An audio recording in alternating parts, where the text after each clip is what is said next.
जी बिस्मिल्लाहिर्रहमानिर्रहीम स्टूडेंट्स। अच्छा स्टूडेंट्स, आज हम पढ़ते हैं इडियोमेटिक एक्सप्रेशन। ये वोकेबलरी का आपका हिस्सा है, ठीक है। नेक्स्ट वोकेबलरी टॉपिक जो है, एक्चुअली हम ना आपके जो सिलेबस में है ना, वोकेबलरी का टॉपिक है हाउ टू बिल्ड वोकेबलरी, ठीक है ना। आप अपनी वोकेबलरी को कैसे इंप्रूव कर सकते हैं। पीछे हमने पढ़ा सिनोनिम्स का भी पढ़ा, एंटोनिम्स का भी पढ़ा। अब हम पढ़ते हैं इडियोमेटिक एक्सप्रेशन, ठीक है। देखते हैं इडियोमेटिक क्या होता है। An idiomatic expression are simply an idiom. आपने इडियम का तो वर्ड सुना होगा ना। Idiom is a group of words. ये ग्रुप ऑफ वर्ड्स होता है। इडियम होता है ग्रुप ऑफ वर्ड्स होता है जिसमें एक दो से ज़्यादा वर्ड्स होते हैं whose meaning is different from the literal meaning. जो वर्ड होते हैं ना, वो मीनिंग अगर उसको आप ट्रांसलेट करेंगे ना तो वो मीनिंग कुछ और बनेंगे, ठीक है ना। लेकिन उसके जो हिडन मीनिंग होते हैं ना, वो और होते हैं। इडियम के हमेशा ऐसा होता है, ठीक है ना। जैसा कि डार्क हॉर्स, ठीक है ना, छुपा रुस्तम है, ठीक है ना। छुपा रुस्तम क्या होता है? जो नजर कुछ हो रहा है लेकिन असलियत उसकी कुछ हो रही है। हाँ, वो यानी कि मतलब कि जो छुप के काम कर रहा हो, ठीक है ना, अपनी कामयाबी की तरफ जा रहा हो। एंड पे जब रिजल्ट है तो पता चले, उसको कहते हैं डार्क हॉर्स, ठीक है ना। अब डार्क हॉर्स वैसे तो काला घोड़ा है, अगर लफ्ज़ी तर्जमा करे, लेकिन उसका मतलब असल मतलब क्या है? वो ऐसा बंदा है जो कामयाबी की तरफ चुप करके लगा हुआ हो, ठीक है ना। मतलब ये निकालेंगे ना, इसको कहते हैं इडियोमेटिक एक्सप्रेशन। एक कुछ वर्ड ऐसे भी होते हैं, ठीक है। इडियम्स आर फिक्स्ड एक्सप्रेशन होते हैं used in every day English to make speech more colourful and natural and expressive. हमें अपनी वोकेबलरी को इम्प्रूव करने के लिए कि क्या आना चाहिए? सिनोनिम्स भी आने चाहिए, एंटोनिम्स भी आने चाहिए और इडियम्स भी आने चाहिए, ठीक है। आगे देखते हैं explanation 2। Idioms can not be understood word by word. हम इसको वर्ड से अंडरस्टूड नहीं कर सकते, अंडरस्टैंड नहीं कर सकते, ठीक है। Their meaning is figurative not literative. मतलब कि वो होते हैं कि जो लिटरल मीनिंग होते हैं ना, लफ्ज़ी तर्जमा होता है, वो नहीं उसके मीनिंग होते हैं। जो उसके अंदर चीज़ होती है ना, हिडन में, एक्चुअली असल मीनिंग उसके वो होते हैं, ठीक है। असल वो उसकी सेंस क्या है, सेंस कहने की है, वो होते हैं। They are widely used in conversations, literature, journalism and professional writing. ये कन्वर्सेशन में भी होते हैं, हम बोल चाल में भी यूज़ कर सकते हैं। हम कहते हैं you are dark horse, you proved yourself as a dark horse. हम अगर इसको कह रहे हैं तो इसका मतलब है समझने वाले को अगर समझ आए इसकी डार्क हॉर्स की, तो वो पूरा मीनिंग समझ रहा है। और बोलने वालों को अगर समझ आए तो वो इसलिए बोल रहे हैं ना, कि अगर वो किसी को कह रहे हैं तुम तो डार्क हॉर्स निकले, तो इसका मतलब क्या है? वो कह रहा है कि तुम तो छुपी रुस्तम निकले, मतलब बताया भी नहीं, सारा कुछ कर भी लिया, ठीक है ना। ये डार्क हॉर्स जिसको पता है इसका मीनिंग, उसको बोलने वाले को भी समझ है मैं क्या बोल रहा हूँ, और सुनने वाले को भी पता चल जाएगा जी इसने मुझे क्या कहा है, ठीक है ना। काला घोड़ा तो नहीं कहा, ऐसे है ना। काला घोड़ा तो नहीं कहा ना। अब वो किसी को पता होगा तो वो यही होगा ना कि उसने मुझे छुपा रुस्तम कहा है, कि ऐसा बंदा कहा है जो चुप चुपीते करके अपनी मेहनत करता हो कामयाब हो जाता है। लिटरेचर में भी यूज़ होता है, जर्नलिज्म में भी यूज़ होता है, प्रोफेशनल राइटिंग में भी यूज़ होता है। जैसा कि हमारी प्रोफेशनल राइटिंग है, लॉ की राइटिंग, ये प्रोफेशनल राइटिंग है, ठीक है। एग्जाम्पल्स ऑफ इडियम्स ये देखिए। Break the ice. अब ब्रेक द आइस इसका अगर लिटरली मीनिंग करें क्या होता है? आइस को तोड़ना। अब ये तो मतलब ही नहीं है इसका, ठीक है ना। इसका मतलब क्या है? To start conversation in a friendly way. Break the खामोशी तोड़ना। खामोशी तोड़ना मतलब कि कुछ बोलो भी तो सही, चुप करके बैठे हुए, आप भी बैठे हुए, मैं बैठे, दो दोस्त बैठे हुए आपस में, वो कहता है लेट्स ब्रेक द आइस। इसका मतलब आओ खामोशी तोड़ते हैं, बात करते हैं, कुछ हल्का फुल्का बातें करते हैं, कन्वर्सेशन स्टार्ट करते हैं, ठीक है। The teachers told joke to break the ice on the first day of the class. अब टीचर क्लास में आया, उसने लतीफ़े से आगाज़ कर लिया, इसलिए अब टीचर भी नया था क्लास के लिए, और क्लास टीचर के लिए नहीं, क्लास के लिए टीचर नया था, तो टीचर ने आगाज़ किया एक जोक से, ठीक है ना। तो उन्होंने क्या कहा? खामोशी तोड़ी, ब्रेक द आइस, ठीक है। The teacher told joke to break the ice. To break the, यहाँ पे इडियम यूज हुआ टू ब्रेक द आइस। ये जो ब्रेक द आइस है ना, इस तरह के हम इडियम याद करेंगे अपने, ठीक है ना। अपने इसका जो जो हमारे इंग्लिश का काम है, इसमें हम इडियम्स भी याद करेंगे। तो इससे क्या होगा? हम सिनोनिम्स भी याद करें, एंटोनिम्स भी याद करें, हमारी वोकैबुलरी बेहतर हो जाती है। आगे है इडियम्स, नेक्स्ट है hit the nail on the head. Hit the nail on the head, नाखून के सर पर हिट लगाना, मतलब तो ये बनता है, लेकिन क्या है इसका? ये नहीं है। To describe something exactly right. असल मतलब क्या है? To describe something exactly right, जो कुछ सही है, एग्जैक्टली ठीक है, उसको बयान करना, जो जो सही हुआ है उसको बयान करना, ये होता है hit the nail on the head. ये इडियम है। जब हमें उसके हिडन मीनिंग पता होंगे, ठीक है ना, तो फिर हमें इनको यूज़ करना भी आएगा और हमें इनकी अंडरस्टैंडिंग में, अगर कोई बोलेगा हमें अंडरस्टैंडिंग भी होगी इसकी, ठीक है। जैसे कि piece of cake, a piece of cake, something very easy. जबकि अगर लफ्ज़ी तर्जमे की तरफ चले जाए तो आपको ये समझ नहीं आना ये क्या है। पीस ऑफ केक, केक का टुकड़ा, ठीक है ना। अब पीस ऑफ केक तो ये होगा ना, पीस ऑफ केक का केक का टुकड़ा, तो वो तो मतलब ही नहीं है इसका। समथिंग वेरी इजी, जो बहुत इजी हो, उसको कहते हैं piece of cake. The exam was a piece of cake for her. आप कह सकते हैं this exam was a piece of cake for me, ठीक है ना, ये तो मेरे लिए बड़ा आसान था, ये कह सकते हैं आप इसमें। Let the cat out of the bag to reveal a secret. देखिए ना, अगर ये आप इस तरह के अगर इडियम आप कर लेते हैं, याद कर लेते हैं और अपनी कन्वर्सेशन में लिखने में ले आते हैं, तो आपकी क्या आपकी राइटिंग दूसरे से बेहतर नहीं हो जाएगी? हो जाएगी ना बेहतर। तो यही है, अंग्रेज़ी को इम्प्रूव करने का तरीका यही है। जो चीज़ नहीं है ना, उसको सीख लो और उसको अपनी राइटिंग में ले आओ, उसको बोलने में ले आओ, उसको कन्वर्सेशन में ले आओ।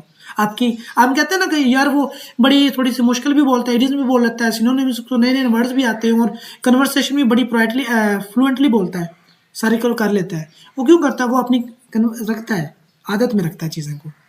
जैसे हम उर्दू में बोल रहे हैं, हमारी उर्दू आदत में है, तो हम बोलते जाते हैं बगैर सोचे समझे सारा कुछ इसी तरह। तो आप भी कर सकते हैं। Let the cat out of the bag, मतलब कि to reveal a secret. Bag में जो बिल्ली है वो एक सीक्रेट की तरह है, उसको निकलने दो बाहर, मतलब सीक्रेट वाजे होने दो, ठीक है ना जी। जो भी है। He let the cat out of the bag about the surprise party. Under the weather क्या होता है? Under the weather feeling sick, under the weather feeling sick. Weather, अब under the weather idiomatic expression है। Under the weather होना, feeling sick, मतलब कि अगर मैं इसको थोड़ा सा समझने की कोशिश करूँ, अंडर द वेदर, अगर वेदर है, अब क्या बंदा उसके यानी कि गलबे में आया हुआ है। जब कोई वेदर किसी के पे गलबा डाले तो उसकी तबीयत ख़राब हो जाती है। जैसे सर्दियाँ आ जाए या गर्मियाँ आ, तो उसकी तबीयत ख़राब हो जाती है ना, तो वो सिक हो जाता है। तो इस तरह से आप इसको याद भी कर सकते हैं, ठीक है ना। उसको खुद मीनिंग देकर ना थोड़ा सा याद कर सकते हैं। मैं तो अक्सर इडियम मुझे याद ही ऐसे रहते हैं और फिर बोलते नहीं हैं ऐसे। अंडर द वेदर, मतलब कि वेदर ने उसको कर लिया, अपने कब्जे में ले लिया, और जब वेदर कब्जे में ले लेता है, वेदर असरअंदाज हो जाता है, तो बंदा क्या हो जाता है? सिक हो जाता है। और ऐसा होता भी है। सर्दियाँ जब आती हैं तो क्या होता है? तो सर्दियाँ ज़्यादा लग जाए, हम कवर नहीं करते अपने आप को, तो हम बीमार हो जाते हैं, गला नज़ला ज़ुकाम ये चीज़ें हो जाती हैं। Once in a blue moon, once in a blue moon, something that happens very rarely। अब कभी ब्लू मून देखा आपने? नहीं नहीं देखा ना। कभी कभार जो ब्लू, अगर मून का कलर ब्लू हो जाए, ब्लू हो जाए, तो उसको once in a blue moon कहेंगे ना। Once in a blue moon, चांद ऐसा जो ब्लू हो, जो कभी कभार निकलता हो, इसका मतलब क्या? Something that happen very rarely. तो रेयरली होता है ना ऐसा। ब्लू मून तो कभी होगा या नहीं होगा, ठीक है ना। कभी कभार होगा, कभी कितने एक दफ़ा होगा, ठीक है ना। वो रेयरली होगा ना। तो इससे हमें मीनिंग भी याद हो गया, something that happen very rarely. इस तरह से अगर आप करते जाएंगे, he only visit us once in a blue moon, ठीक है ना। वो हमें बहुत ही रेयरली विजिट मिलता है, कभी कभार। इसी तरह burn the mid night oil, ये मैं आपको 4-5 समझा दिए, मैं आगे चलता हूँ। Burn the mid night oil, आधी रात तक मेहनत करना। Burn the mid night oil, आपने दिया लगाया हुआ है, वो आधी रात तक चल रहा है, इसका मतलब क्या है? आप काम कर रहे हैं, ठीक है ना। Mid night oil, mid night oil तक चलेगा, इसका मतलब क्या है? आप कोई काम कर रहे हैं, तो मेहनत कर रहे हैं ना, हार्ड वर्क कर रहे हैं ना, तो इसका मतलब यही है। Students burn the mid night oil before exams, रात तक पढ़ते हैं वो, ठीक है ना, देर तक पढ़ते हैं। In hot water to be in trouble, in hot water होता है टू बी इन ट्रबल, गर्म पानी में होना, मतलब कि वहाँ पे क्या होता है? बंदा बेचैन होता है ना। गर्म पानी में होता है, बंदा बेचैन होगा, जिस्म को दर्द होगी, सड़ेगा, ठीक है ना। तो ट्रबल में होता है ना, परेशानी में होता है उस वक्त। स्पिल द बीन्स, मतलब spill the beans the two reveal secret information. Spill the beans, आप स्पिल करते हैं, बीन्स फैला देते हैं, ठीक है ना। बीन्स होते हैं कोई भी, यानी कि आप लगा लें, दाने वगैरह, बीन्स जैसे मटर की दाल। हम उनको भी कहते हैं। आप अगर स्पिल करते हो वो फैलते हैं, वो खुद ब खुद दूसरों की तरफ जाने शुरू कर देते हैं, ठीक है ना। इसी तरह इसका मतलब टू रिवील सीक्रेट इन्फॉर्मेशन, ठीक है। बाइट द बुलेट, अब बाइट द बुलेट देखना, बुलेट है, गोली है, ना चाहते हुए कोई काम करना। हाँ बाइट, हाँ देखे ना, टू एक्सेप्ट समथिंग डिफिकल्ट और अनप्लेजेंट। बाइट द बुलेट, अब बुलेट जो है नुकसानदेह है, ठीक है, दिल नहीं कर रहा उसको, मतलब उसको कोई, अब उसको तो नहीं कोई खाता ना उसको, वो ऐसा कहता है ना कि वो कहता है कि मैंने तो ये जहर का घूंट पीना है, मैं मजबूरी में पी रहा हूँ, ठीक है ना। तो इसका मतलब वही है ये, ठीक है ना। He decided to bite the bullet and pay the fine, उसने बड़ी ना चाहते हुए ये काम किया। इस तरह से अगर आप करेंगे ना ये सारे, ब्रेक द आइस, आगे एक्सरसाइज नंबर 1 है, break the ice, a piece of cake, understand, under the weather, spill the beans, once in a blue moon, ठीक ना। कॉलम बी, यहाँ क्या करना है, आपने मैच करना है। ब्रेक द आइस का क्या बनेगा नीचे कॉलम बी में, start conversation. Start conversation. A piece of cake, very easy. Very easy. Start conversation, feeling sick, feeling sick, इसका under the under the weather, ठीक है। इस तरह से आपने ये सारे कर लेने हैं, ठीक है। इसी तरह फिलिंग द ब्लैंक्स एक्सरसाइज 2 है with correct idioms. The final exam was very easy, it was a piece of cake. A piece of cake, ठीक है ना, ऊपर पढ़ के आए। इस तरह से आपको क्या यूज़ करना भी आ जाएगा। ये एक्सरसाइज जो मैंने की बनाई हुई है ना, ये अपने ज़रूर करनी है, ठीक है ना। इससे फ़ायदा होगा, ऊपर वाले यूज़ करने आ जाएगी सारे इडियम्स। आपको और भी इडियम्स दूंगा, मेरे पास है। He never talks to strangers but yesterday he, break the ice. हाँ ब्रोक द आइस, यस्टरडे आ गया, अब ब्रोक आ जाना है, ठीक है ना। He broke the ice by asking her name, उसने उसके अजनबियों के साथ कभी बात नहीं की, लेकिन उसने यस्टरडे को क्या किया, उसका नाम पूछ के उसने खुमशी तोड़ दी, ठीक है ना। ये हो गया। अब देखो ना, ये अच्छा हो गया कि ऊपर वाली पढ़ ली हमने, आपने इसकी एक्सरसाइज साथ वो उसी तरह करे। She looks pale today, I think she is under the weather. Pale वो मतलब होता है कि एक होता है ना एक्टिव सा बंदा, वो धीमा धीमा सा, मेरे ख्याल में पेल होता है, बीमार है, बीमार है। हाँ। I think she is under the weather, under the weather आ जाएगा। We were planning a surprise, we were planning a surprise but Ali, वो स्पिल द बीन्स। अली क्या आएगा, स्पिल द बीन्स टू ये रिवील सीक्रेट। हाँ स्पिल द बीन्स आएगा ना, जी ठीक है, अबाउट इट, बिल्कुल ठीक है। I don't see him often, I don't see him often, only, हाँ once in a blue moon, ये आ जाएगा। नीचे उसका हल भी दिया हुआ है। ये choose the correct idioms, hitting the nail on the head, क्या आ जाएगा, व्हेन यू, ऊपर लिखा है when you work late into the night you are, क्या आ जाएगा, ये इसका मतलब बता बर्निंग द मिडनाइट। हाँ ये चीज़, बर्निंग द मिडनाइट ऑयल। आगे if someone tells a secret by mistake, spill the beans. ये आ जाएगा स्पिल द बीन्स, ठीक है ना, ये आएगा बिल्कुल।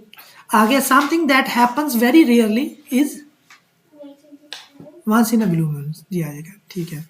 आगे जी, write sentences using idioms, use the idioms in your own sentences. Bite the bullet in hot water, it the nail on the head, break the ice, burning the midnight oil, burn the midnight oil. Answers कीजिए सारे, जी answer की दी हुई है जो हम ऊपर करके आए ना सारे, ये उसकी आंसर की है सारे। सैम्पल सेंटेंसेस, 7 सेंटेंसेस भी बना दिए हुए हैं, ठीक है। ये देखें मोर इडियम्स, ये इडियम्स वाला भी साथ ही हम करते हैं, क्योंकि ये इडियम्स वाला, मोर इडियम्स को मैंने थोड़ा से दिए थे ज़्यादा, ताकि इसके अलावा भी आ। The ball is in your court, it's your decision no. वो जो बॉल नहीं होती, वो बास्केटबॉल खेलते हैं, ठीक है ना, वो जी सर, हाँ उसे कोड कहते हैं। कोर्ट कहते हैं ना। अब वो उसकी कोर्ट में है ना, वो उसका डिसीजन है, वो जिसको मर्जी दे दे, हमने वो पढ़ा भी था सीनोनिम में, कोड। है ना, पढ़ा था ना। अब उसके हाथ में है बाल, वो किसको मर्जी दे दे। इसका मतलब ये, it is your decision no, अब ये आपका फैसला है, ठीक है ना। जब बाल आपके कोर्ट में है, ठीक है ना, तो आप जहाँ मर्जी फेंक दें, जहाँ मर्जी दे, जिसको मर्जी दे। Kill 2 birds with 1 stone, kill two birds with one एक स्टोन, तीर से दो निशाने। Achieve two things at once, ठीक है ना, एक चीज तो दो, वही है इसका।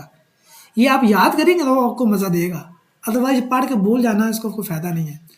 बर्न ब्रिजेस, बर्न ब्रिजेस मतलब क्या है, टू डिस्ट्रॉय रिलेशनशिप और अपॉर्चुनिटी परमानेंटली। हाँ ये देखो, मतलब ही वो बर्न ब्रिजेस से निकल, मतलब ही यही निकल रहा है। अब ब्रिज क्या होता है, दो चीज़ों को जोड़ता है ना, दो ब्रिज होता है, एक इधर वाली सड़क को जोड़ता है, एक पुल के दरमियान जो होता है, ठीक है ना। और ब्रिज को अगर आप डिस्ट्रॉय कर दें तो रिलेशन को कट ऑफ कर रहा है ना, एक रिलेशन जो बना हुआ था उसको खत्म कर रहा है, परमानेंटली खत्म कर दिया, तो मतलब भी इसका ये बन रहा है टू डिस्ट्रॉय रिलेशनशिप और अपॉर्चुनिटी परमानेंटली। अब इसको याद करना भी आसान हो जाता है ऐसे, ठीक है ना, समझ कर। To on cloud 9, on cloud 9, बहुत ज्यादा खुश होना। ऑन क्लाउड 9, ये एक्सट्रीमली हैप्पी, बहुत ज़्यादा खुश होना, ठीक है ना। क्लाउड 9, ये 11वीं में पढ़ा है। अच्छा हाँ, आप देखो ना इस तरह के कुछ चीज़ें होंगी जो आपको याद करनी पड़ेंगी, उनसे कुछ सेंस थोड़ी बड़ी मुश्किल निकलती हैं। अब इसकी जो पीछे सेंस क्या है वो इसकी भी एक पूरी स्टडी होती है इडियम्स की, जी। इसकी पूरी बुक्स मिलती हैं, एक एक इडियम्स पे पूरी एक्सप्लेनेशन होती है, ये इडियम क्यों बना, किस वजह से बना, क्यों वर्ड्स आया, ये सारे क्लाउड 9 ही यहाँ पे क्यों आया, 10 क्यों नहीं आया यहाँ पे, ठीक है ना, ये सारी स्टडी होती है। लेकिन आपने हमारे, क्योंकि हम कौन सा इंग्लिश कर रहे हैं, तो हमने तो उसलिए पढ़ना है जितना हमें चाहिए। The tip of the iceberg, कभी आइसबर्ग देखा आपने, समंदर में जाओ ना, बर्फ के तोदे होते हैं, बर्फ के तोदे, टाइटैनिक मूवी देखी है, जब वो आइस मेल्ट हो रही होती तब बनते हैं। हाँ टाइटैनिक, जो टाइटैनिक जहाज लगा था वो आइसबर्ग से लगा था, वो ऊपर छोटा सा था, ठीक है ना, ऊपर से ऐसा जैसा कि सिर्फ बर्फ पड़ी हुई है, उससे नीचे वाला जो हिस्सा होता है ना, नीचे वाला, फॉर एग्जाम्पल अगर ऊपर 5 फुट का वो बर्फ का पहाड़ बना हुआ है ना, तो नीचे वो 50 फुट का होगा, नीचे वो डेप्थ तक होगा, तो इतना बड़ा होता है। वो जहाज को लग जाए, जहाज वो उल्टा कर देता है, जहाज को फाड़ कर रख देता है, ठीक है ना। टाइटैनिक के साथ भी ऐसा हुआ था। तो ये the tip of the iceberg मतलब कि a small visible part of a much bigger problem, जो बहुत बड़ी प्रॉब्लम हो ना, उसका कुछ हिस्सा आपको नजर आ रहा हो, असल में वो बहुत बड़ी प्रॉब्लम है, ठीक है ना। A tip of the iceberg ये मुराद है। इसमें मैं आपको इसके बाद दिखाता हूँ, जब लेक्चर एंड होता है ना, मैं उसकी पिक भी दिखाता हूँ, वो क्या होता है, वो नीचे बहुत ज़्यादा होता है पानी के ऊपर, छोटा सा होता है। क्राई ओवर स्पिल्ट मिल्क, अब पछता है क्या, क्या है? चिड़िया चुगी थी। खेत, ये वो वाला है, ठीक है ना। जब दूध ही आपने गिरा लिया, फेंक दिया, तो फिर उसको उठाओ कैसे, कि कैसे उठाओगे, अब उन्होंने क्या है, स्पिल्ट मिल्क। हाँ बिल्कुल ऐसे ही है। आगे cost N arm and a leg, cost N arm and a leg, very expensive, ठीक है। That car cost him an arm and a leg, in the same boat, in the same boat, एक ही कश्ती में, इन the same difficult situation, मतलब कि difficult situation में, same difficult situation में होना, एक ही तरह तकलीफ में, खतरे में होना। आगे इन द सेम बोट, आगे throw in the towel, throw in the towel to quit और गिव अप। आगे hit the sack to go to the sleep, to hit the sack to go to the sleep, मतलब सोने के लिए जाना। I am tired, I will hit the sack early tonight नाइट, आज मैं जल्दी सो जाऊँगा, ठीक है। तो ये वही जो इडियम हम ऊपर पढ़ के आए हैं, ये इसकी एक्सरसाइज है, ठीक है ना। Match the idioms with their meanings, हमने कॉलम ए को कॉलम बी के साथ मिलाना है, ठीक है। ये आप एक्सरसाइज कीजिएगा, इंशाल्लाह ये आपको फ़ायदा देगी। एक्सरसाइज 6 से fillings blanks, choose the best idioms, ये भी आपने कर लेना है। एक्सरसाइज 8 सेंटेंस बनाने हैं, लें जनाब, ये एंड पे इसकी की भी दी हुई है, ठीक है, ये आप कर लीजिएगा। अब आगे समरी भी, वोकेबलरी बिल्डिंग की हमने 4 तरह से पढ़ा है। देखिए ये जो पेज नंबर आप 37 पे देखें, वो समरी में, वोकेबलरी बिल्डिंग में हमने पढ़ा है, कॉन्टेक्चुअल यूज भी पढ़ा है, ठीक है, और सिनोनिम्स भी पढ़ा है, एंटोनिम्स भी पढ़ा है, और आज हमने इडियोमेटिक एक्सप्रेशन भी पढ़ा है। ये वोकेबलरी बिल्डिंग में जो 4 चीज़ें हमने पढ़ी हैं, ये आपके सिलेबस में शामिल है, ठीक है ना। मैं चारों तरीके से समझा दिए, बाकी जो 3 लेक्चर्स आपके वो भी मिल जाएंगे, रिकॉर्डेड है वो भी, ठीक है ना। प्रैक्टिस एक्सरसाइज फॉर स्टूडेंट्स, ये आप प्रैक्टिस करें। Use the word charge in 2 different context, legal और नॉन लीगल में, ठीक है ना। चार्ज करना किसी पे, यानी कि दूसरा इल्ज़ाम लगाना, मतलब कि उसको उसको आप कहना कि आपने ये जुर्म किया है, आप पर ये चार्ज है, ठीक है ना। और दूसरा ये कि चार्ज ये होता है कि आई charge 100 rupees for this product. Charge करना, कीमत लेना किसी कीमत से वसूल करना, ठीक है ना, ये भी होता है चार्ज करना। तो चार्ज के दोनों मतलब नॉन लीगल में भी आ गया और लीगल में भी आ गया, ठीक है ना। इस तरह से आपको आना। आर्गूमेंट, आर्गूमेंट क्या करना, right 3 synonyms for the word argument. Argument के 3 सिनोनिम्स क्या हो सकते हैं? डिस्कस करना, कन्वर्सेशन करना। कन्वर्सेशन भी तो आर्गूमेंट सर होता है। आर्गुमेंट्स तो नेगेटिव में सेंस नहीं देता नहीं, कि पॉजिटिव में भी तो हो सकते हैं आर्गूमेंट्स। आर्गूमेंट पॉजिटिव में भी तो होते हैं। इख्तलाफात को नहीं कहते आर्गुमेंट्स। नहीं, वो डिसएग्रीमेंट कहते हैं। इख्तिलाफात, वो डिसएग्रीमेंट होते हैं। आर्गूमेंट तो किसी में भी हो सकता है, पॉजिटिव भी आर्गूमेंट होते हैं, नेगेटिव भी होते हैं, ठीक है ना। इससे तो आपको सिनोनिम्स आने चाहिए। आगे है हमारा ग्रामर वाला हिस्सा, grammar awareness. Subject, verb, agreement, tenses, articles, fragments, run ons and आगे कनेक्टिव्स, वर्ड्स क्लासेस। ये हम अगले लेक्चर में करेंगे, ठीक है। यहाँ तक आपने अच्छी तरह से जो है ना वो कर लेना है। चलें जी, बहुत शुक्रिया।